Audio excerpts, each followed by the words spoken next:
الحمد لله رب العالمين وصلى الله وسلم على نبينا محمد وعلى آله وصحبه ومن تبعهم بإحسان إلى يوم الدين. أما بعد،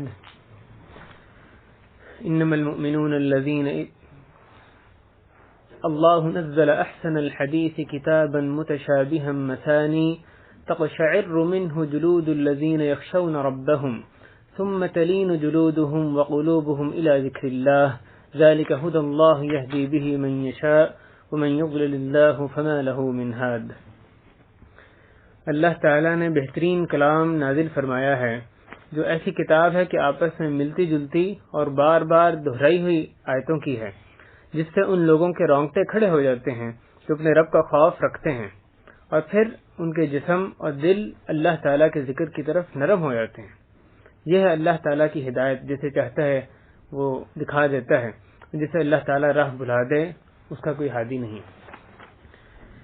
رب اشرح لي صدري ويسر لي امري واحلل عقدة من لساني يفقهوا قولي. محترم دوستو، قابل قدر بھائی، یہ قرآن مجید، اس کے تعلق سے اللہ کی توفیق سے ہم ایک دوسرے کو کیا دہانی کرائیں گے. وہ کتاب جو اللہ تعالیٰ نے ہمارے لیے پیغام بھیجا، اللہ نے ہمارے لیے اس کو نازل فرمایا، اور رسول کریم صلی اللہ علیہ وسلم کا رہتی دنیا تک یہ معجزہ ہے. مومنین کے دلوں میں اس کی تاثیر زبردست ہوتی ہے. مومنین کے دل اس کی طرف جھک جاتے ہیں، جیسے اس آیت میں آیا، وہ اس کو سنتے ہیں، اس کے ان کا ایمان زیادہ ہوتا ہے، سجدے میں روتے ہوئے گر جاتے ہیں. مشرکین پر بھی اس کا اثر ہوتا ہے. اس کا آپ جانتے ہیں مکی دور میں کئی مشرک جو ہیں، جو بڑے بڑے یعنی طاغوت رسول کریم صلی اللہ علیہ وسلم کے خلاف کمر بستہ چوری چھپے سنتے تھے، قرآن سنتے تھے. آخر ان پہ کوئی اثر ہوتا تھا، ان کو اس کی ایسی اس میں تاثیر لگتی تھی تو وہ اس کو چوری چھپے سنتے تھے. ان کو سن کے مزہ آتا تھا، چاہتے تھے سننے، لیکن کوشش کرتے ہیں کہ کسی اور کو خبر نہ ہو کہ وہ خود جو ہے وہ سن رہے ہیں، اور اس کی عظمت کا وہ اعتراف کرتے تھے. یعلو ولا یعلی علیہم، مشرک کہتے تھے کہ یہ جو قرآن ہے یہ ہر چیز پہ غالب ہوتا ہے، اس پہ کوئی چیز غالب نہیں آ سکتی. مانتے نہیں تھے. یعنی جیسے اللہ تعالیٰ نے فرمایا وَجَحَدُوا بِهَا وَاسْتَيْقَنَتْهَا أَنفُسُهُمْ ظُلْمًا وَعُلُوًّا، انہوں نے اس کا انکار کیا، اور حالانکہ ان کو اس کا یقین تھا، صرف ظلم زیادتی کی وجہ سے، لیکن ان کو اس کی حلاوت، یہ بات کہ ایک شعر نہیں ہے، کاہن کا کلام نہیں ہے، اس پہ یقین رکھتے تھے، کیونکہ وہ خود عرب جو لغت کے ماہر تھے. جنہوں نے اس قرآن کو سنا تو وہ واپس اپنی قوم کی طرف پلٹے، اِنَّا سَمِعْنَا قُرْآنًا عَجَبًا، کہ ہم نے ایک عجیب قرآن سنا ہے. اور آگے اللہ تعالیٰ نے اس کی مزید تفصیلات بتائیں. نبی کریم صلی اللہ علیہ وسلم اس کو پڑھتے تھے، اس پہ باقاعدگی اختیار کرتے تھے. جبریل علیہ السلام کے ساتھ رمضان مبارک میں اس کا دور فرماتے تھے. دوسروں سے سننا پسند کرتے تھے. رسول کریم صلی اللہ علیہ وسلم اس کو دوسرے سننا بھی پسند کرتے تھے. عبداللہ بن مسعود رضی اللہ تعالیٰ عنہ، ان کو رسول کریم صلی اللہ علیہ وسلم نے کہا کہ پڑھنے کے لیے، قرآن پڑھنے کے لیے کہا، تو انہوں نے کہا کہ یا رسول اللہ آپ پہ نازل ہو، آپ کو ہی پڑھ کے سناؤ. تو انہوں نے کہا کہ نہیں، میں دوسرے سے سننا اس کو پسند کرتا ہوں. حضرت عبداللہ بن مسعود نے سورہ نساء کی تلاوت شروع کی، اور حتیٰ کہ وہ ایک آگے بڑھتے گئے، اور فَكَيْفَ إِذَا جِئْنَا مِن كُلِّ أُمَّةٍ بِشَهِيدٍ اس آیت تک انہوں نے پڑھا. صلی اللہ علیہ وسلم اس کے بعد ان کی آنکھوں میں آنسو جاری تھے. صحابہ کرام کے دل اس قرآن سے لبریز تھے. صحابہ کرام کے دلوں میں اس قرآن نے خوب جگہ پائی ہوئی تھی. جیسے اللہ تعالیٰ نے فرمایا بل هو آیات بینات فی صدور الذین اوتوا العلم، کہ یہ کھلی نشانی ہے، بلکہ کھلی نشانی ہے، قرآن کی نشانیاں، آیات ہیں ان لوگوں کے دلوں میں، ان لوگوں کے سینوں میں جن کو علم دیا گیا. تو یہ ان کے سینوں میں، اہل علم اور صحابہ کرام، ان کے سینوں میں یہ قرآن جو ہے یہ محفوظ تھا، اس سے لبریز تھے. یہ قرآن اگر پہاڑ پر نازل کیا جاتا تو اللہ تعالیٰ فرماتے ہیں کہ وہ بھی اس سے ریزہ ریزہ ہوا تھا. تو مومنین کے جو دل ہے وہ تو یقیناً ان جمادات اور پہاڑوں سے زیادہ نرم ہے. ان کو تو پہلے بدرجہ اولا اس قرآن کو سن کے اس کی تاثیر قبول کرنی چاہیے، اس کے سامنے جھک جانا چاہیے. ہم صحابہ کرام کی زندگیوں پہ نظر دوڑائیں تو دیکھتے ہیں کہ کس طرح سے وہ اس کی حدود کی پاسداری کرتے تھے، دلوں کو اپنے اس قرآن کے ذریعے سے حرکت دیتے تھے، متشابہات پر ایمان رکھتے تھے، محکمات پر عمل کرتے تھے. صحابہ کرام کی زندگیاں بھری پڑی ہیں. آپ ان میں سے مختلف صحابہ کی زندگی اٹھا کے دیکھیں، پوری زندگی آپ کو اس قرآن کے مطابق، اس قرآن کے جو اثر ہے ان کی زندگی پر واضح آپ کو نظر آتا ہے. لیکن اس کی چند ایک مثالیں ہم صرف یہاں پہ اس کا تذکرہ کرتے ہیں. صحابہ کرام کی مثالیں اور بعد میں بعض منتخب جو دیگر اسلاف صحابہ کرام کے بعد جو صلحائے امت ہے ائمہ ہے بعض ان کی مثالیں کہ کس طرح سے قرآن کا جب حکم آیا تھا وہ عمل کرتے تھے یا قرآن ان کی زندگیوں پہ کیسا اثر رکھتا تھا. اور اس کے تناظر میں اپنی زندگیاں دیکھیں تو آپ کو یعنی بہت بڑا فرق نظر آتا ہے. ہمیں لگتا ہے کہ شاید ہم نے اس کا اشیر بھی ہم نہیں پہنچ سکے اور بعض دفعہ اس میں یعنی خود کوتاہی بھی نظر آتی ہے کہ اس میں اس تک نہ پہنچ سکنے میں ہمارا اپنا بہت سا ہاتھ ہوتا ہے کہ ہم نے اس کی طرف شاید توجہ اتنی نہیں دی جتنی دی جانی چاہیے.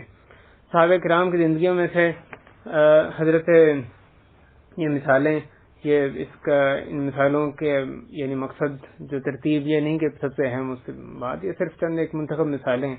حضرت جبیر ابن مطعم جو جب یہ بدر میں جو قیدی تھے ان کے معاملے میں وہ مدینہ منورہ آئے اس وقت وہ مشرک تھے تو وہ کہتے ہیں کہ میں رسول کریم صلی اللہ علیہ وسلم کے پاس جب وہ وہاں پہنچے تو مغرب کی نماز ہو رہی تھی اور وہ سورہ طور کی تلاوت کر رہے تھے. رسول کریم صلی اللہ علیہ وسلم سورہ طور کی تلاوت کر رہے تھے مغرب میں حتیٰ کہ وہ کہتے ہیں کہ جب وہ اس آیت پہ پہنچے ام خلقوا من غیر شیء ام هم الخالقون ام خلقوا السماوات والارض بل لا یوقنون کہ کیا یہ بغیر کسی چیز کے بغیر خالق کے ہی پیدا کر دیے گئے ہیں یا یہ کہ خود خالق ہیں یا انہوں نے آسمان و زمین کو پیدا کیا. بلکہ بات یہ ہے کہ یہ لوگ یقین نہیں رکھتے یہ یقین رکھنے والے لوگ نہیں. تو وہ کہتے ہیں کاد قلبی ان یطیر. جبیر مطعم کہتے ہیں کہ میرا دل تھا کہ قریب تھا کہ میرا دل اڑ جائے میرا دل جو ہے وہ نکل جائے اس قدر انہوں نے اس کا اثر اپنے اندر محسوس کیا. اور ان کے اسلام لانے میں ایک جو سبب تھا وہ اس آیت کو سننا بنا.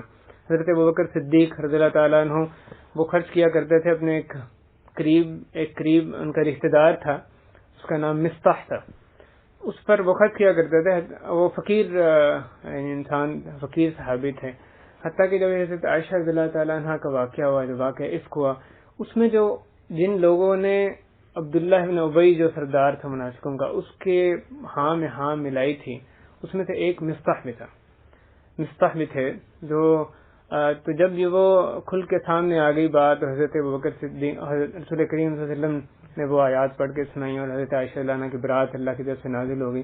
تو اس کے بعد حضرت ابوبکر صدیق نے کہا کہ اب میں اس پر خرچ نہیں کروں گا.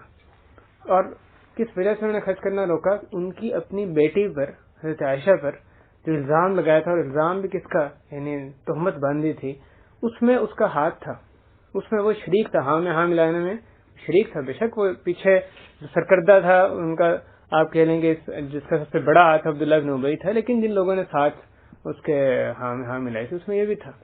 یہ آپ یعنی کتنی مشکل انسان کے لیے ایک بات ہے کہ کوئی اور بندہ اس کے بیٹی کی عزت پہ انگلی اٹھائے.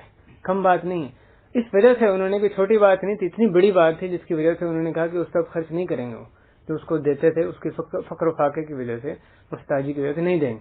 اللہ تعالی نے جب یہ آیت اتاری ولا یأتل اولو الفضل منکم والسعة ان یؤتوا اولي القربى والمساکین والمہاجرین فی سبیل اللہ وليعفوا وليصفحوا الا تحبون ان یغفر اللہ لکم واللہ غفور رحیم. کہ تم میں سے جو فضل والے اور جو وسعت والے لوگ ہیں وہ اس بات پر قسم نہ کھائیں کہ وہ جو قرابت دار ہیں اور مساکین اور جو اللہ کی راہ میں ہجرت کرنے والے ان کو وہ نہیں دیں گے ان کو نہ دینے کی قسم نہ کھائیں. الا تحبون وليعفوا وليصفحوا وہ معاف کر دیں درگزر کریں. کیا تم یہ پسند نہیں کرتے کہ اللہ تعالیٰ تمہاری مغفرت کرے اور اللہ تعالیٰ غفور الرحیم. تو ابوبکر صدیق نے فرمایا کہ بلا کیوں نہیں میں پسند کرتا ہوں کہ اللہ میری مغفرت فرما دے. اور پھر انہوں نے اس پہ نفس کا جو اس کا جو خرچ کرنا تھا وہ دوبارہ سے شروع کر دیا. یعنی ایک نفس اتنی بھاری بات تھی اللہ کی آیت سامنے آ گئی اس کے آگے کوئی چونچرا نہیں. انہوں نے کہا نہیں ٹھیک ہے اب دوبارہ سے انہوں نے اس پہ خرچ کرنا شروع کر دیا. حضرت عمر فاروق رضی اللہ تعالیٰ عنہ کی تو ان کی بھی زندگی میں بے شمار ایسی مثالیں ہیں. جب یہ آیت اتری لن تنالوا البر حتی تنفقوا مما تحبون اس میں کئی ایک صحابہ کے واقعات اس آیت کے حوالے سے آتے ہیں کہ تم نیکی کو نہیں پہنچ سکتے جب تک کہ تم اس چیز سے خرچ نہ کرو جس سے تم محبت کرتے ہو. تو انہوں نے رسول کریم صلی اللہ علیہ وسلم کو یہ کہا کہ جو ان کی خیبر میں ان کو حصہ ملا ہے جو زمین ہے وہ ایک بہت اچھی عمدہ قسم کی زراعتی زمین تھی بڑی قیمتی زمین تھی. انہوں نے کہا کہ یہ میں اللہ کی راہ میں کرنا چاہتا ہوں تو رسول کریم صلی اللہ علیہ وسلم نے ان کو وقف کرنے کی طرف ان کی رہنمائی کی اور انہوں نے وہ زمین پھر وقف کر دی. وہ جو اتنی قیمتی ایک زمین تھی اس کو اللہ کی راہ میں اس آیت کو سن کے انہوں نے وقف کر دیا. یہ ایک وقف ایک ایسی سنت ہے جو کہ بہت سے مسلمانوں میں متروک سنت ہے. صحابہ کرام میں جو بھی وسعت والا تھا ان میں سے تقریباً تمام صحابہ نے کسی نہ کسی صورت میں وقف انہوں نے کیا ہوا تھا. ایک علیحدہ تفصیل طلب موضوع ہے, صرف ایک اشارہ ہے, مقصود ہے. حضرت ابو طلحہ رضی اللہ تعالیٰ عنہ اسی آیت کو سن کے انہوں نے یہ اپنا جو وہ ان کا عظیم باغ تھا, بہت بڑا باغ اور تھا بھی مسجد نبوی کے قریب تھا, اس کو انہوں نے اللہ کی راہ میں دیا تھا. یہ آیت سن کے لن تنالوا البر حتی تنفقوا مما تحبون. اور حضرت عمر رضی اللہ تعالیٰ عنہ اسے ایک اور جو میں ان کی مثال نظر آتی ہے, یعنی قرآن کے عمل کرنے کے علاوہ جو ان کے دلوں پر قرآن کی آیات کی جو جہنم جنت کی آیات تھی ان کی جو تاثیر ہوتی تھی اس کو بھی ملاحظہ کریں. انہوں نے یہ آیت سنی ان عذاب سورہ طور سنی, اور یہ کب سنی؟ گشت پہ نکلے تھے, رات کو گشت پہ نکلے. آپ جانتے ہیں حضرت عمر کی ایک یعنی طریقہ تھا لوگوں کے حال احوال میں معلوم کرنے کے لیے. تو ایک گھر میں رات کے وقت بندہ کوئی تلاوت کر رہا تھا, کیا میں لے لیا ویسے قرآن کی تلاوت, اندر سے آواز آ رہی تھی سورہ طور کی. اس میں وہ باہر کھڑے ہو گئے اس کی تلاوت کو سننے کے لیے. سورہ طور والطور وکتاب مسطور فی رق منشور والبیت المعمور والسقف المرفوع والبحر المسجور, ساری چیزوں کی قسم کھا کے اللہ تعالیٰ آگے فرماتا ہے ان عذاب ربک لواقع ما له من دافع. یہ ساری چیزوں کی قسم کھا کے آگے اللہ تعالیٰ فرماتے ہیں کہ یقیناً تمہارے رب کا عذاب ضرور بھی ضرور لواقع واقع ہونے والا ہے. ما له من دافع, کوئی چیز اس کو دفع نہیں کر سکتی, کوئی چیز اس کو دفع کرنے والی نہیں ہے. جب یہ انہوں نے سنا تو وہ اپنے گدے سے اتر گئے, وہاں پہ پاس ٹیک لگا کے بیٹھ گئے, اور پھر کچھ دیر کے بعد اپنے گھر واپس پلٹے. اور 20 دن, اور دوسری روایت میں ایک مہینہ کا آتا ہے کہ مہینے تک لوگ ان کی عادت کرتے رہے. لوگوں کو یہ عام لوگوں کو خبر نہیں تھی کہ ہوا کیا ان کو. تو اس آیت کی تاثیر ایسی تھی کہ وہ اس سے یعنی بیمار کی مانند وہ ہو گئے تھے, اپنے گھر میں تھے. اسی طرح صحابہ کرام نے جو شراب کی حرمت پہ جو ان کا رد عمل تھا, سورہ مائدہ میں اللہ تعالیٰ نے جب اس کی حرمت اتاری, وہ بندہ بھی جو اس وقت شراب پی رہا ہے, انڈیل رہا ہے, جب آگے اللہ اور اس کے رسول نے شراب حرام کر دی, بس اسی وقت سب اس سے رک گئے. اور یعنی بڑے بڑے صحابہ بھی ساتھ ہی سب مدینہ میں شراب جو ہے جاری ہوگی, مدینہ میں ندیاں بہنے لگیں, شراب کی ندیاں بہنے لگیں. جب اللہ تعالیٰ نے کہا فہل انتم منتہون, کیا تم رکنے والے ہو, تو انہوں نے کہا انتہینا, ہم رک گئے. آگے کسی چون چرا کسی کی طرف سے اس میں نہیں دی. حضرت عمر کا ایک اور جو قصہ میں یعنی ملتا ہے, ایک شخص تھا عیینہ, یہ ایک نادان شخص تھا. اس نے کہیں کسی اور شہر سے مدینہ منورہ وہ آیا. اس کا ایک چچا زاد تھا الحر ابن قیس رحمہ اللہ. یہ جو الحر ابن قیس تھے یہ حضرت عمر کے ایک مقرب بندے تھے, ان کے یعنی خاص جو ان کے شورا میں تھے. تو یہ جو بندہ عیینہ آیا تھا, اس نے اپنے الحر ابن قیس سے چچا زاد تھا, اس کے ذریعے سے سفارش کروائی کہ اپنے امیر المؤمنین حضرت عمر رضی اللہ تعالیٰ عنہ سے میرے لیے اجازت طلب کرو, میں نے ان سے بات کرنی ہے. تو حر گئے, ان سے اجازت طلب کی, انہوں نے اجازت دی. جب یہ ان کے پاس پہنچا, عیینہ ان کے پاس پہنچا, کہنے لگا اے امیر المؤمنین لا انک لا واللہ انک لا تعطی بالجزل ولا تحکم فینا بالعدل. یعنی خطاب بھی ایسا سیگا جو کہ انتہائی بے ادب جو سیگا تھا. امیر المؤمنین بلانے کے بجائے اے ابن الخطاب, اس سیگا سے اس نے بلایا, اے خطاب کے بیٹے, تم ہمیں نہ دھیان سے دیتے ہو, نہ کھلا ہمیں دیتے ہو فراخ دلی سے, اور نہ ہی عدل کے مطابق ہمارے دیوان حکم کرتے ہو. اس طرح سے اس نے انتہائی بے ادبی سے حضرت عمر کے سامنے بات کہی. حضرت عمر اس پر غصے میں آئے اور قریب تھا کہ اس کو مارنے کا آپ نے ارادہ کیا, اس کو ضرب لگانے کا ارادہ کیا. لیکن یہ جو پاس الحر ابن قیس تھے, انہوں نے کہا کہ امیر المؤمنین اللہ تعالیٰ فرماتے ہیں خذ العفو وامر بالعرف واعرض عن الجاہلین, جاہلوں سے اعراض کریں. ھذا من الجاہلین, یہ بندہ بھی جاہلوں میں سے, اللہ تعالیٰ نے فرمایا جاہلوں سے اعراض کریں. یہ جو بندہ ہے یہ بھی جاہلوں میں سے جس طرح کی بات کر رہے ہیں. تو حضرت عمر اسی وقت رک گئے. حضرت ابن عباس جو حدیث کے راوی ہیں وہ کہتے ہیں وکان وقافا عند کتاب اللہ, تو اللہ کی کتاب کے آگے رک جانے والے تھے. حضرت عمر اس کے آگے نہیں بڑھتے تھے. ان کو یہ آیت سنائی کہ واعرض عن الجاہلین, اسی وقت رک گئے. اس شخص کو انہوں نے کچھ نہیں کہا.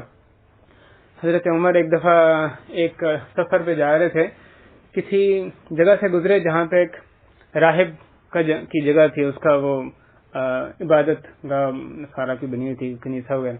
انہوں نے اس کو باہر سے آواز دی، یا راہب یا راہب، اس کو باہر بلایا. وہ راہب باہر آیا تو دیکھا اس کے چہرے پر تھکاوٹ کے اور بہت ہی محنت کے اثرات اس کے چہرے پہ نمایاں تھے. اپنے جو کام میں بہت زیادہ وہ محنت کر رہا ہے، تو چکنا چور ہے. حضرت عمر جو تھے اس کو دیکھ کے رو دیے. وہ پاس جو لوگ تھے انہوں نے کہا امیر المومنین اس پہ روتے ہیں، یہ تو وہ شخص ہیں جو کہ کفر کرتے ہیں اور اس کو مسیح کو اللہ کا بیٹا اور کرتے ہیں، ان پہ آپ رو رہے ہیں. کہتے ہیں کہ میں اللہ تعالیٰ کے فرمان مجھے یاد آیا، عاملۃ ناصبہ تصلی نارا حامیہ. عاملۃ ناصبہ، محنت کرنے والے ہوں گے اور تھکنے والے ہوں گے، تصلی نارا حامیہ، لیکن آخرت میں نارا حامیہ، وہ جو دہکتی ہوئی آگ وہاں پہ جانے والے ہوں گے. تو اس کو دیکھو، یہ راہب کو یعنی کیسی محنت کر رہے اپنے باطل کے لیے، اور کیسے اس کے چہرے پر یعنی اثرات اس کے نمایاں ہیں، لیکن آخر میں توبہ نہ کی تو کہاں جانے والے، آگ اس کا ٹھکانہ بننے والی ہے. آپ دیکھیں یعنی وہ آیت جیسے انہوں نے اس کو دیکھا، اپنے جو ہمارا جس حوالے سے رویہ اس پہ بھی غور کریں. ایک انہوں نے موقف دیکھا سامنے، راہب کو اس طرح سے نظر آئے، فوراً قرآن کی ایک آیت ان کے ذہن میں آئی، اس کے ذریعے سے انہوں نے ایک اثر قبول کیا، اس کا اثر جو ان کی آنکھوں سے بھی ظاہر ہوا. تو قرآن کی جو ان کی زندگیوں میں تاثیر ہے اس پر غور کریں. حضرت عمر رضی اللہ تعالیٰ عنہ سورہ مریم انہوں نے پڑھی، سورہ مریم میں جہاں سجدہ کی آیت آتی ہے، خروا سجدا وبکیا، اس بکیا پہ آگے سجدہ لکھا. جب یہ انہوں نے پڑھی خروا سجدا وبکیا تو وہ سجدے میں چلے گئے، اور پھر سجدے کے بعد کہتے ہیں ھذا السجود فأین البکا، کہ عمر یہ سجدہ تو ہو گیا، تو اس آیت میں جو بکیا کا بھی لفظ ہے کہ وہ یہ سن کے تو سجدن سجدے میں گر جاتے ہیں، روتے ہیں. تو رونا تمہارا کدھر ہے، تمہیں رونا نہیں آ رہا. تو اپنے آپ کو خود ملامت کرنے لگے کہ سجدے میں چلے گئے لیکن اللہ کی خشیت سے رونا تمہیں نہیں آ رہا اللہ کی آیات کو سن کے. حضرت عمر کے بیٹے عبداللہ بن عمر رضی اللہ تعالیٰ عنہما اس آیت کے حوالے سے لن تنالوا البر حتی تنفقوا مما تحبون، وہ فرماتے ہیں کہ میں نے اپنے جو اللہ نے مجھے دیا اس کی طرف نظر دوڑائی کہ مجھے سب سے محبوب چیز اس میں کیا ہے. تو مجھے نظر آیا کہ ایک جو میری لانڈی، رومی لانڈی تھی، اس سے زیادہ محبوب چیز مجھے کوئی اور نہیں ہے. تو میں نے اس کو اللہ کی راہ میں آزاد کر دیا، حالانکہ ان کو محبوب ترین وہ لانڈی تھی، اور انہوں نے یہ آیت سن کے اس کو آزاد کر دیا. حضرت عبداللہ بن عباس رضی اللہ تعالیٰ عنہما انہوں نے اللہ کی جو قرآن مجید میں مصیبت کے وقت جو حکم دیا گیا کام کرنے کا، اس پہ عمل کرتے ہوئے ایک دفعہ وہ سفر پہ جا رہے تھے. ان کو اپنے بھائی یا اپنے بھتیجے، اپنے بیٹے یا اپنے بھائی کی خبر ملی، اس کے وفات کی خبر ملی، اور سفر میں تھے. تو وہ فوراً اپنے جانور سے اترے اور 2 رکعت انہوں نے نماز پڑھی، اور پھر کہتے ہیں کہ جو اللہ نے حکم دیا تھا وہ ہم نے کر لیا. کہ اللہ تعالیٰ نے کہا یا ایھا الذین آمنوا استعینوا بالصبر والصلاۃ ان اللہ مع الصابرین، کہ صبر سے اور نماز سے تم اللہ کی مدد، صبر سے اور نماز سے مدد طلب کرو، اور اللہ تعالیٰ صبر کرنے والوں کے ساتھ ہیں. یعنی جب ان کو خبر ملی تو وہ آیت کے حوالہ دیتے انہوں نے فوراً وہ کام کیا کہ اللہ نے اس کا حکم دیا، فوراً وہ اترے، 2 رکعت انہوں نے پڑھی کہ اللہ نے حکم دیا نماز پڑھیں. جب نماز سے مدد طلب کریں، صبر تو ہے ہی، صبر تو ایک دل کی کیفیت ہے، لیکن ساتھ اللہ نے نماز کا بھی حکم دیا کہ نماز کے ذریعے سے بھی انسان کو سکون نصیب ہوتا ہے، اس کے دل پہ اطمینان آتا ہے. حضرت معقل ابن یسار رضی اللہ تعالی عنہ، ان کی ایک بہن تھی جن کے سرپرست تھے. انہوں نے اپنی بہن کی شادی ایک اور صحابی سے کی. انہوں نے جس شخص سے شادی کی تھی، اس شخص نے ان کی بہن کی ابتدائی طور پہ تکریم نہیں کی، اور تھوڑا ہی عرصہ گزرا کہ ان کو طلاق دے دی. ان کی بہن کو، معقل بن یسار کی بہن کو طلاق دے دی. اور جب عدت پوری ہو گئی تو اس کے بعد وہ دوبارہ ندامت، ان کو یہ دوبارہ سے وہ آئے اور ان کو پیغام دیا دوبارہ شادی ہو کہ پھر شادی کرنا چاہتے ہیں. تو انہوں نے کہا کہ زوجتک و اکرمتک، میں اس کے ساتھ تمہاری شادی کی، اپنی بہن کی، تمہاری تکریم کی، اور پھر تم نے اس کے ساتھ ایسا کیا اور ایسا کیا، اللہ کی قسم میں اس کی شادی دوبارہ نہیں کروں گا تمہارے ساتھ. لیکن پھر اللہ تعالیٰ نے آیت اتاری اذا طلقتم النساء واذا طلقتم النساء فبلغن اجلهن فلا تعضلوهن ان ينكحن ازواجهن اذا تراضوا بينهم بالمعروف. اگر تم عورتوں کو طلاق دے دو اور وہ اپنی عدت کو پوری کر چکے ہیں، تو پھر تم ان کو مت روکو کہ وہ اپنے شوہروں کی طرف پلٹ جائیں اس کے بعد کہ وہ آپس میں معروف کے مطابق رضامند ہو جائیں۔ تو انہوں نے جب یہ آیت سنی تو پھر اس بندے کو طلب کیا، انہوں نے کہا کہ اب میں تمہاری اس کے ساتھ شادی بھی کر دوں، تمہاری شادی کرتا ہوں، تمہاری تکریم بھی کرتا ہوں۔ آپ اس جو واقعہ اس کو خود اپنے آپ کو ان کی جگہ رکھ کے سوچیں کہ ایک بندہ جو اپنی بیٹی یا اپنی جو بہن ہے اس کے ساتھ وہ اتنی جلدی طلاق دے دے، آپ نے اتنی خواہشات رکھ کے بندہ امیدیں رکھ کے شادی کرے اور وہ تھوڑا ہی عرصہ گزرے کے دوبارہ گھر آ جائے اور پھر وہ بندہ طلب کرنے آتا ہے، یعنی شادی کا پیغام لے کے آتا ہے، نفس سے بہت بھاری چیز ہے۔ لیکن اللہ کا حکم آ جائے اس کے بعد وہ اپنے نفس کی خواہشات کو نہیں دیکھا کرتے تھے کہ اللہ نے حکم دیا کہ ان کو اب اپنے جب عدت پوری ہو جائے اس کے بعد اگر وہ واپس پلٹنا چاہیں ان کو مت روکو۔ انہوں نے کہا ٹھیک ہے، فوراً اس شخص کو طلب کیا، پہلے جو بھی کہا تھا ٹھیک ہے، اللہ کا بھی یہ حکم آ گیا، اب تو میں اس کے ساتھ شادی کرتا ہوں، تمہاری تکریم بھی کرتا ہوں، زوجتک واکرمک، اب میں تمہاری اس کے ساتھ شادی کرتا ہوں، تمہاری تکریم بھی کروں گا۔ ایک شخص مکہ میں تھا، اس نے رسول کریم صلی اللہ علیہ وسلم کے وقت ایک صحابی تھے مکہ میں، وہ بیمار تھے، انہوں نے اپنے گھر والوں سے جب اللہ تعالیٰ نے کی یہ آیت انہوں نے سنی کہ وَمَن يُهَاجِرْ فِي سَبِيلِ اللَّهِ أَلَمْ تَكُنْ أَرْضُ اللَّهِ وَاسِعَةً فَتُهَاجِرُوا فِيهَا، کیا اللہ کی زمین وسیع نہیں تھی تم اس میں ہجرت کرتے؟ جب انہوں نے آیت سنی جس میں آگے اللہ تعالیٰ نے استثناء کیا ہے کہ سوائے ضعیف لوگوں کی یا جن کے پاس کوئی ہیلا نہیں ہے، جن کے جو مجبور کر دیے گئے وہاں رہنے میں، وہ ان کو وہ وہاں پہ رہنا معاف ہے کہ ہجرت نہ بھی کریں۔ جب انہوں نے آیت سنی تو انہوں نے اپنے گھر والوں سے کہا کہ مجھے اس راستے پہ ڈال دو، میں مدینہ کی طرف جانا چاہتا ہوں۔ تو انہوں نے کہا کہ آپ تو مریض ہیں، آپ نہ جائیں۔ تو انہوں نے کہا نہیں، مجھے ڈر لگتا ہے، میں کہیں ساتھ میں آ جاؤں۔ وہ آیت سنی تو ڈر لگ رہا تھا ان کو کہ وہ کہتے ہیں کہ میں اپنے آپ کو ضعیف نہیں پاتا، میں ہیلا، میں ایسی مجبوری نہیں اپنے اندر پاتا، تو میں اس آیت کے اندر کہیں داخل نہ ہو جائے جن کے لیے آگے جہنم کی وعید نہیں گئی۔ تو ان کے گھر والوں نے ان کو اس رستے پہ جو انتظام ان کا کر دیا، لیکن وہ بھی اس رستے میں تھے کہ ان کی وفات ہو گئی۔ اور اللہ تعالیٰ نے پھر یہ آیت نازل فرمائی کو من یخرج فی سبیل اللہ ومن یخرج من بیتہ مہاجرا ومن یخرج من بیتہ مہاجرا ومن یخرج من بیتہ مہاجرا الی اللہ ورسولہ ثم یدرکہ الموت فقد وقع اجرہ علی اللہ، کہ جو اپنے گھر سے نکلا اللہ کی راہ میں ہجرت کرنے کے لیے اور پھر اس کی موت واقع ہوگی تو اس کا اجر اللہ کے ہاں ثابت ہو گیا، اللہ کے ہاں اس کا اجر پکا ہو گیا۔ تو اللہ تعالیٰ نے ان کے اجر کو یعنی پکا کرنے کی، محفوظ رکھنے کی ساتھ میں نوید دی۔ یہ ان کی وفات پر اللہ تعالیٰ نے یہ خوشخبری نازل کی کہ ان کا جو محنت ہے کہ درمیان میں وفات ہوگی تو ان کا اجر اس کی وجہ سے ضائع نہیں جائے گا۔ صحیح بخاری میں حضرت ثابت ابن قیس، یہ ان کا یہ معروف واقعہ ہے رضی اللہ تعالیٰ عنہ، ان کو خطیب الانصار کہا جاتا تھا۔ ثابت ابن قیس ابن شماس الانصاری، ان کو خطیب الانصار کہا جاتا تھا۔ یہ اپنے طبعی طور پہ، فطرتی طور پہ ان کی آواز کچھ بلند تھی۔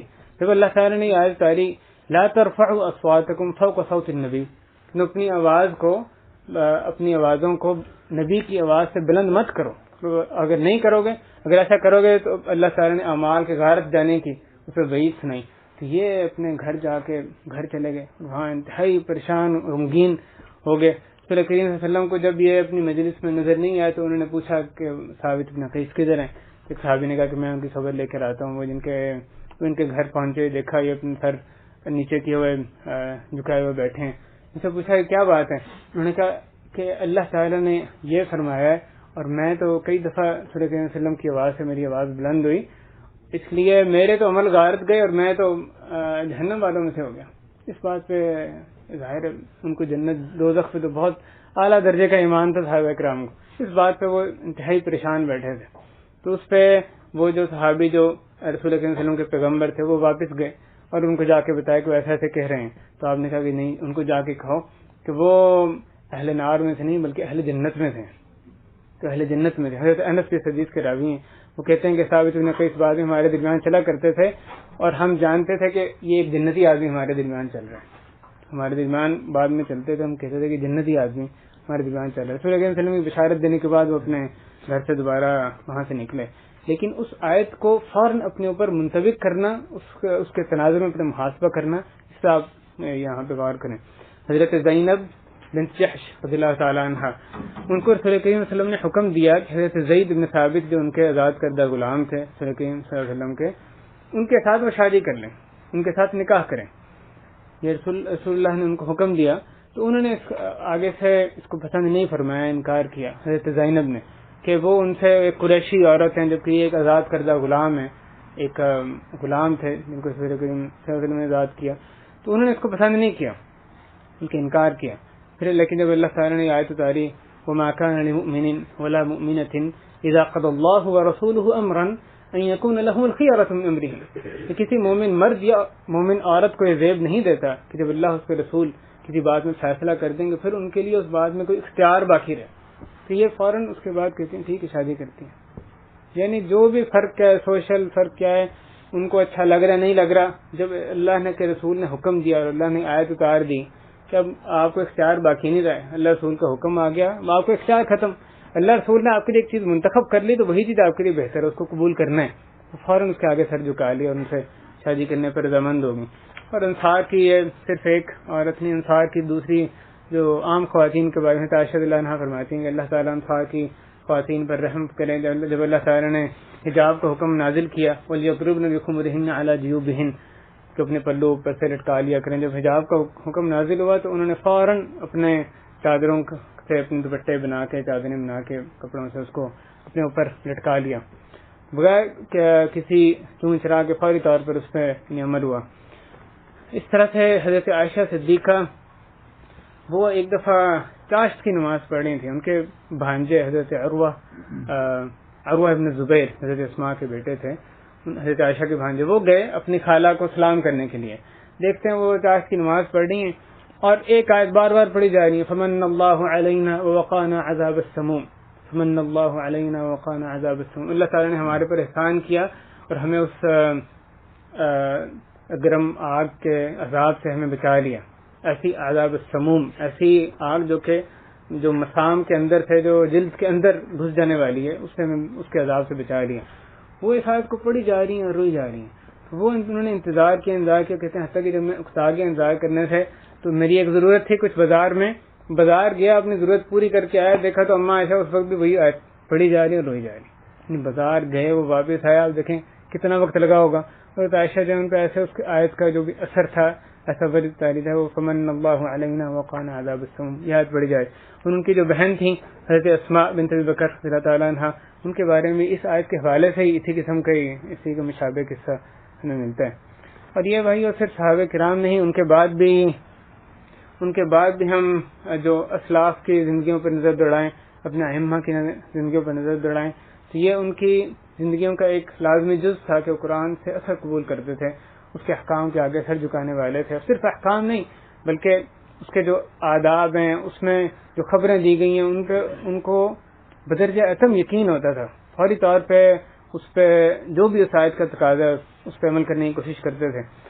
حضرت فضیل ابن عیاض رحمہ اللہ جو 187 ہجری میں انہوں نے وفات پائی، ان کی جو توبہ کا واقعہ ہے وہ اس طرح سے ہے. پہلے وہ ڈاکے ڈالتے تھے اور بہت غلط کاموں میں تھے. تو وہ ایک دفعہ رات کو کسی عورت نے ان کے ساتھ کوئی وقت طے کیا، وہ اس کے ساتھ پاس جانے کے لیے نکلے اور رتا کے دیواریں کچھ سانگ رہے تھے. تو ان کو رات کا وقت تھا، کوئی بندہ رات کو تلاوت کر رہا تھا، اس کی آواز آئی أَلَمْ يَأْنِ لِلَّذِينَ آمَنُوا أَن تَخْشَعَ قُلُوبُهُمْ لِذِكْرِ اللَّهِ وَمَا نَزَلَ مِنَ الْحَقِّ، کہ وہ لوگ جو ایمان لے آئے کیا ان کے لیے اب بھی وقت نہیں آیا کہ ان کے دل اللہ کے ذکر کے آگے اور جو کچھ اللہ نے حق نازل کیا اس کے آگے جھک جائیں. انہوں نے یہ آیت سنی، کہتے ہیں بلا آنا یا رب، کہ کیوں نہیں، آ گیا وہ وقت، آ گیا. اور اسی وقت بھی وہ وہاں سے پلٹ گئے، اپنے ارادے کو انہوں نے ترک کر دیا. اور بعد میں ان کا گزر کسی ایک خراب سی کوئی عمارت تھی اس کے پاس سے ہوا، تو وہاں ایک قافلہ ٹھہرا ہوا تھا اور وہ آپس میں کہہ رہے تھے، آپس میں ان کے اختلاف ہو رہے تھے کہ یہاں سے آگے جائیں، ابھی یہیں پڑاؤ ڈالیں، صبح ہونے کے بعد جائیں. جو کہہ رہے تھے صبح ہونے کے بعد جائیں، وہ کہہ رہے ان کا یہ کہنا تھا کہ فضیل یہاں پہ ہے، وہ ڈاکے ڈالتا ہے، وہ کہیں آگے ہمیں رستے میں پکڑ نہ لے، ڈاکہ نہ ہمارے پر ڈال دے. فضیل ابن عیاض خود وہ بات سن رہے تھے تو وہ کہتے ہیں کہ تم نے کیسے لوگ تمہارے سے خائف ہیں، رات میں یہ باتیں تمہارے بارے میں کر رہے ہیں. تو اور وہ ان کا زندگی یعنی بدلنے کا وہ وقت تھا. اس کے بعد یہ یعنی فاضل آدمی اور بہت عبادت گزار عالم آدمی بعد میں بنے. صفان اسی طرح سے حضرت مطرف رضی اللہ تعالیٰ عنہ جو ایک یعنی تابعی تھے, ان کے بارے میں آتا ہے رات کو وہ سوتے تو نیند کا غلبہ ہوتا, لیکن اس وجہ سے ان کی نیند اڑ جاتی. کانوا قلیلا من اللیل ما یہجعون, اللہ کی آیت کی وجہ سے کہ وہ رات کے کچھ حصہ ہی اپنے پہلو ان کے بستروں سے لگتے تھے. تو وہ ان آیات کی وجہ سے قیام اللیل کی آیات ہیں جو کہ اس کے استحباب پر ہی صرف دلالت کرتی ہیں, واجب نہیں. اب تو لوگ ان آیات کو سن کے واجب نماز سے بھی سوئے رہتے ہیں, تو وہ ان مستحب چیز کو ان آیات کی وجہ سے ان کی نیند اڑ جاتی ہے اور اس میں نماز پڑھنے لگتے. میمون ابن مہران رحمہ اللہ بڑے جلیل القدر یہ عالم تھے, تابعی تھے, 117 ہجری میں وفات پہ. ان کا اپنی لونڈی کے ساتھ ایک قصہ ہے جو کافی دفعہ یعنی اس کا تذکرہ آپ نے سنا ہوگا. وہ ان کے مہمان بیٹھے تھے, ان کی لونڈی جو تھی وہ لے کر آئی کچھ گرم شوربہ یا گرم ایک سوپ وغیرہ کسی برتن میں لے کر آئی, اور اس کے ہاتھ سے وہ گر گیا ان کے اوپر. حضرت میمون ابن مہران جو محدث تھے, ان کے اوپر وہ گرم شوربہ گر گیا. یہ فطری چیز ہے, ایک دم ان کا ایک یعنی ریئیکشن ہوا. وہ جو لانڈی تھی وہ بھی جانتے تھے کس چیز کے آگے یہ جھکنے والے ہیں, کس چیز کا ان پر اثر ہوتا ہے. فوراً کہنے لگی کہ اس آیت پر عمل کریں, والکاظمین الغیظ, کہ جو اپنے غصے کو پی جانے والے ہیں. تو کہتے ہیں کظم تو غیظ. میمون مہران کہتے ہیں کہ میں نے اپنے غصے کو پی لیا, اس کو کنٹرول کر لیا. وہ کہتی ہے والعافین عن الناس, اللہ تعالیٰ نے اس کے آگے فرمایا والعافین عن الناس, لوگوں کو معاف کرنے والے بھی ہیں. کہتے ہیں عفوت عنک, میں تمہیں معاف کیا. تو آگے اس نے اگلی آیت کا آخری بھی پڑھ لیا, واللہ یحب المحسنین, کہ آگے اللہ نے فرمایا کہ اللہ تعالیٰ احسان کرنے والوں کو پسند کرتے ہیں. تو وہ کہتے ہیں کہ میں نے تمہارے ساتھ احسان کیا, تم اللہ کے لیے آزاد ہو. تو اس کو اللہ کے لیے آزاد کر دیا اس لھنڈی کو. امام احمد بن حنبل رحمہ اللہ, ان کو کس قدر مشقت میں مبتلا کیا گیا, کیسے عذاب سے دوچار کیا گیا کئی ظالم سلطان کی طرف سے. لیکن اس کے جب سارا کچھ ختم ہو گیا, اللہ تعالیٰ نے ان کو اس سے فتنے سے نجات دے دی, دوبارہ سے ان کو عزت افزائی ان کی ہوئی. لوگوں کے دلوں میں تو پہلے بھی عزت تھی, لیکن یعنی دنیاوی طور پہ بھی آسودگی ہو گئی. امام احمد نے ان لوگوں کو کچھ نہیں کہا. ان لوگوں میں سے جو بھی مسلمان تھے جنہوں نے ان پر ظلم کیا تھا, انہوں نے سب کو معاف کر دیا. اور وہ امام احمد کہتے تھے کہ جو اللہ تعالیٰ نے فرمایا فمن عفا واصلح فاجرہ علی اللہ, کہ جس نے معاف کیا اور اصلاح کی تو اس کا اجر اللہ پر ہے.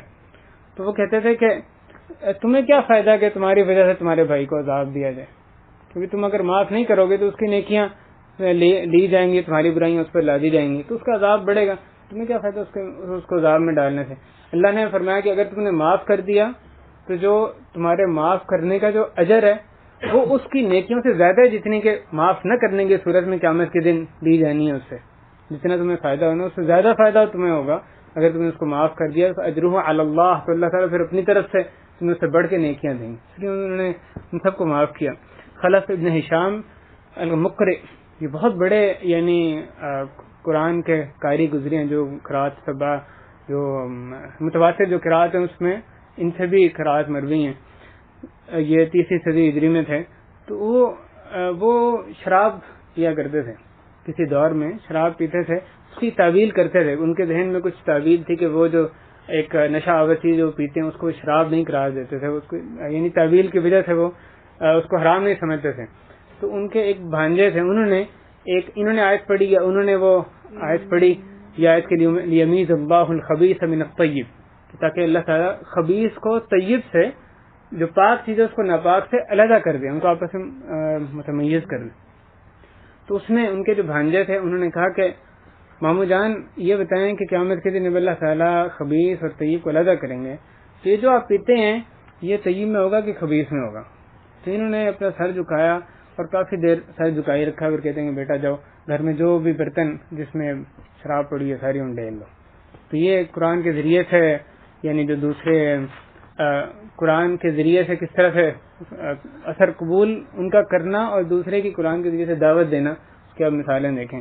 بھائی ضرورت اس بات کی ہے کہ قرآن کی فہم پر ہم خصوصی توجہ دیں. اس کے ایک ختم کے بعد دوسرا ختم, اور اس کی تلاوت, اس کی تجوید, اس کا حفظ, بے شک یہ سارے اعلیٰ درجے کی چیزیں ہیں. یہ ساری مطلوب ہے. قرآن کی تلاوت یہ بھی ایک مطلوب چیز ہے, لیکن اس پر بس نہ ہو جائے. رمضان آنے والا ہے, اس میں اس کی پلاننگ بہت زور و شور سے ہوتی ہے کہ ہم نے کتنے ختم کرنے ہیں, کہاں پہ تراویح پڑھنی ہے, زیادہ قرآن پڑھا جائے, سنا جائے. لیکن آپ کو اس طرف اس کی نسبت کافی کم توجہ نظر آتی ہے. قرآن سمجھنے کی, اس کی درس و تدریس کی محافل جو ہیں, اس کی مجلسیں منعقد کی گئیں. تو یہ جو پڑھنا پڑھانا, جو اس کی تلاوت وہ لازمی ہے, لیکن اس کی فہم پر بھی توجہ دینی بہت ضروری ہے. اس کے بغیر یہ جتنی مثالیں جن کا ذکر ہوا, آپ غور کریں, اگر قرآن ان کو سمجھ نہ آ رہا ہوتا, کیا یہ ممکن تھا کہ ان میں سے کوئی بھی اس کا یہ اثر قبول کر سکتے؟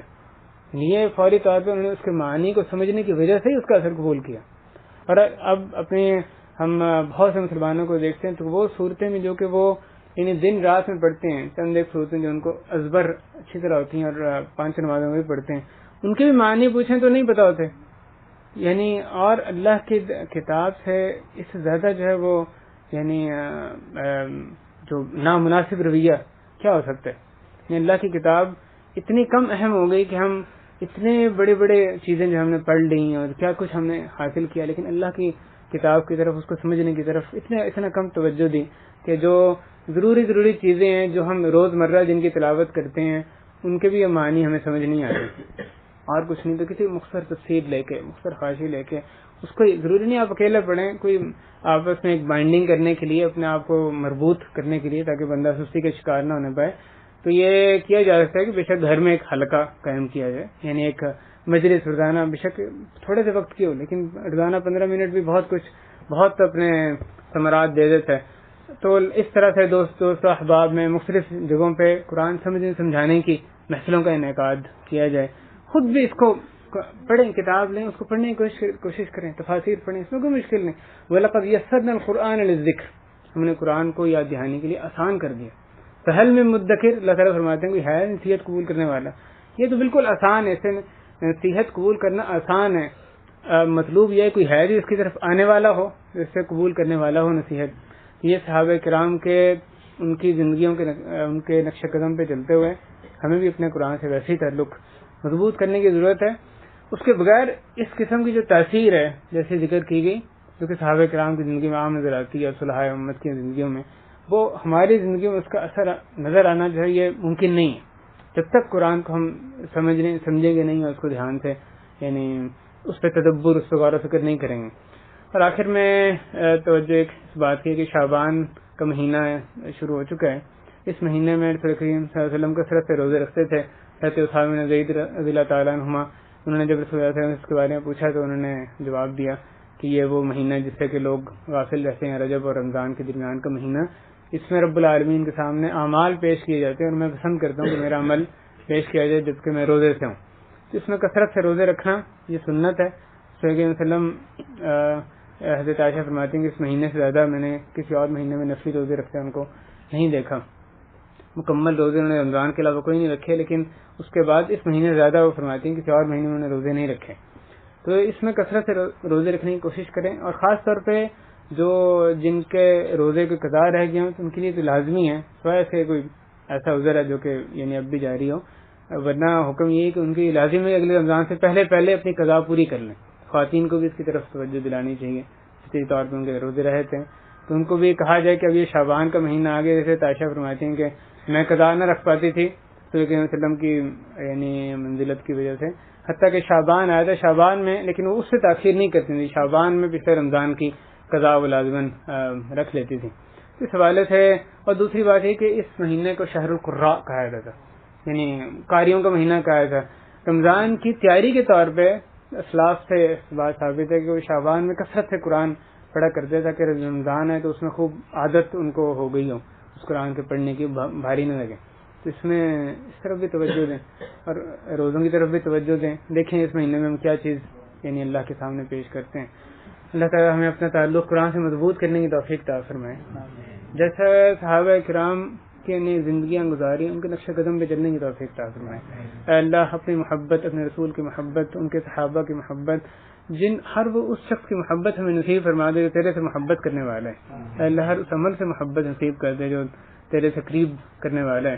اے اللہ ہمارے گناہ معاف فرما، ہمارا بیٹھنا قبول فرما، ہماری مشکلات دور فرما، اے اللہ ہماری پریشانیاں دور فرما، ہماری جائز حاجات کو پورا فرما، اے اللہ ہمارے قرضوں کی ادائیگی فرما دے، اے اللہ ہمارے رشتہ دار احباب جو وفات پا گیا اللہ ان کی بخشش فرما دے، اس مجلس کو ہمارے لیے خیر و برکت کا باعث بنا، اے اللہ جن لوگوں نے اس مجلس کے انتظام میں اس کے انعقاد میں حصہ لیا، اے اللہ